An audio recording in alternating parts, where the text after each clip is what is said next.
थी तो महीने भर हेडलाइन पे चर्चा चली रहती। एक योजना से देश के नागरिकों के जेब में 1.25 लाख करोड़ रुपया बचे हैं। भाइयों और बहनों, चुनाव के समय मैंने आपको गारंटी दी थी कि 70 साल के ऊपर के बुजुर्ग हैं, उन सबको भी आयुष्मान योजना के दायरे में लाया जाएगा। मैंने अपनी ये गारंटी पूरी कर दी है। बिहार में भी 70 साल से ऊपर के जितने भी बुजुर्ग हैं,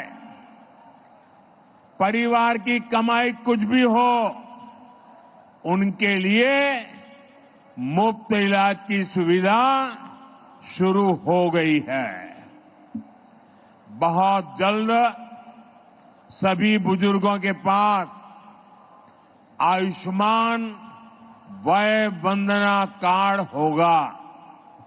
आयुष्मान के साथ साथ जन औषधि केंद्रों पर बहुत ही कम कीमत में दवाइयां दी जा रही है। साथियों, बेहतर आरोग्य का हमारा चौथा कदम है छोटे शहरों में भी इलाज की बेहतरीन सुविधाएं पहुंचाना, डॉक्टरों की कमी को दूर करना। आप देखिए, आजादी के 60 सालों तक देश में सिर्फ एक ही एम्स था, और वो भी दिल्ली में। हर गंभीर बीमारी के लोग दिल्ली एम्स का रुख करते थे। कांग्रेस की सरकार के समय जो 4-5 एम्स और बनाने की घोषणा हुई, उनमें कभी ठीक से इलाज नहीं शुरू हो पाया। हमारी सरकार ने अस्पतालों की इन बीमारियों को भी दूर किया और देश के कोने कोने में नए एम्स भी बनाए। आज देश भर में करीब 2 दर्जन एम्स हैं। बीते 10 सालों में देश में मेडिकल कॉलेजों की संख्या भी करीब करीब 2 गुनी हुई है। इससे इलाज की सुविधा तो मिली है, बड़ी संख्या में हमारे युवा डॉक्टर भी बने हैं। दरभंगा एम्स से भी हर वर्ष बिहार के अनेक युवा डॉक्टर बनकर सेवा के लिए निकलेंगे। और एक महत्वपूर्ण काम हुआ है। पहले डॉक्टर बनना हो तो अंग्रेजी आना जरूरी था। अब मध्यम वर्ग गरीब परिवार के बच्चे अंग्रेजी में पढ़ाई कहां करेंगे, स्कूल में इतना पैसा कहां से लाएंगे।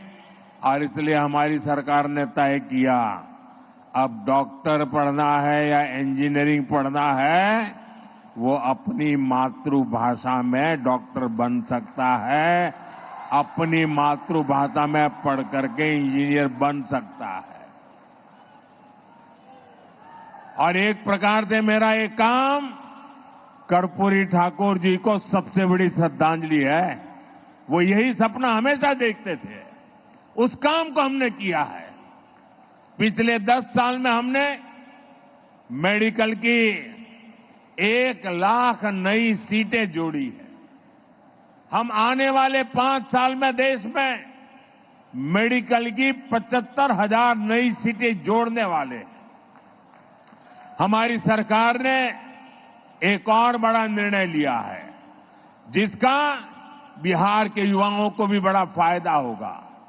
हम हिंदी और दूसरी भारतीय भाषाओं में भी मेडिकल की पढ़ाई का विकल्प दे रहे हैं। मकसद यही है कि गरीब, दलित, पिछड़े, आदिवासी परिवार की संतान भी डॉक्टर बन सके। साथियों, हमारी सरकार ने कैंसर से लड़ाई का भी एक बड़ा अभियान छेड़ा है। मुजफ्फरपुर में जो कैंसर अस्पताल बन रहा है, इससे बिहार के कैंसर मरीजों को बहुत लाभ होगा।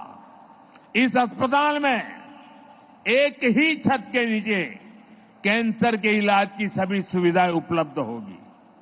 अब तक जिन मरीजों को इलाज के लिए दिल्ली, मुंबई जाना पड़ता है, उन्हें यहीं पर बेहतर इलाज मिल सकेगा। और मुझे खुशी है कि बिहार को आने वाले समय में आंख का भी एक बड़ा अस्पताल मिलने जा रहा है। अभी हमारे मंगल जी बता रहे थे, कुछ दिन पहले जब मैं काशी में था तो वहां कांची कामकोटी के शंकराचार्य जी से आशीर्वाद से बहुत बड़ा आंखों का अस्पताल बना है। काशी में वो एक बहुत बढ़िया अस्पताल अभी बना है। मेरे यहां जब मैं गुजरात में था तो पहले मेरे गुजरात में बना था, तो मुझे लगा जो अस्पताल मेरे गुजरात में मैंने देखा बना, जो मैं काशी का एमपी बना वहां हुआ, उसकी सेवाएं भी उत्तम है। तो मैंने उनसे प्रार्थना की कि आंखों के ऐसी ही एक अस्पताल मुझे मेरे बिहार में चाहिए। और उन्होंने मेरे इस प्रस्ताव को स्वीकार कर लिया है।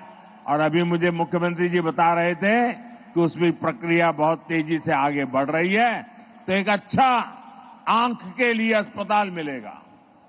आंख का ये नया अस्पताल भी इस क्षेत्र के लोगों की बहुत बड़ी मदद करेगा। साथियों, नीतीश बाबू के नेतृत्व में बिहार ने सुशासन का जो मॉडल विकसित करके दिखाया वो अद्भुत है। बिहार को जंगल राज से मुक्ति दिलाने में उनकी भूमिका, उसकी जितनी सराहना की जाए वो कम है। एनडीए की डबल इंजन की सरकार बिहार में विकास को गति देने के लिए प्रतिबद्ध है। बिहार का तेज विकास, यहां बेहतर इंफ्रास्ट्रक्चर और यहां के छोटे किसानों, छोटे उद्योगों को प्रोत्साहन देने से ही संभव होने वाला है। एनडीए सरकार इसी रोडमैप पर काम कर रही है।